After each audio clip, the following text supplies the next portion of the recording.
এই signature bridal মিররটা যদি আপনার ঘরে থাকে তাহলে মন খারাপ হতেই পারবে না। মন খারাপ হলেই এই আয়নার সামনে গিয়ে দাঁড়াবেন, নিমেষেই সব ঠিক হয়ে যাবে। আসসালামু আলাইকুম, নাহার ক্রিয়েশনের নতুন ভিডিওতে সবাইকে স্বাগতম। সব সময় পার্সেল প্যাক করার ভিডিও করি, কিন্তু আজকে করব আনবক্সিং ভিডিও। আমাদের সিগনেচার ব্রাইডাল মিররগুলো আপনারা এরকম একটা বক্সে পেয়ে যাবেন, আর বক্সটা হাতে পাওয়ার পর কিভাবে ওপেন করতে হবে আমি সেটাই আজ দেখিয়ে দিব। বক্সের উপরের পার্টটা আঠা দিয়ে আটকানো থাকবে, তাই সাবধানে উপরের অংশটা প্রথমে খুলে নিতে হবে। তারপর বক্সের ভেতরের এক্সট্রা ককশিটগুলো বের করে নিতে হবে, আর তারপরেই আপনি পেয়ে যাবেন আপনার কাঙ্ক্ষিত সিগনেচার ব্রাইডাল মিরর। এই মিররগুলো হাতে পাওয়ার পর অবশ্যই ডেলিভারি ম্যানের সামনে চেক করে নেবেন। আশা করি এইভাবে প্যাকিং করে দেওয়ার পরেও আর ভেঙে যাওয়ার কোনো ভয় থাকবে না, কিন্তু তারপরও যদি ভেঙে যায় সেক্ষেত্রে রিটার্ন করে দেবেন।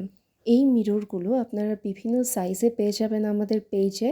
6, 7, 8, 9, 10 ইঞ্চি এবং 12 ইঞ্চির মিররও আমাদের কাছে অ্যাভেলেবেল হবে। এই মিররগুলো সম্পর্কে বিস্তারিত জানতে এবং অর্ডার করতে আমাদের ফেসবুক পেজ নাহার ক্রিয়েশনে ইনবক্স করুন। আজকের ভিডিওটির সাথে থাকার জন্য ধন্যবাদ।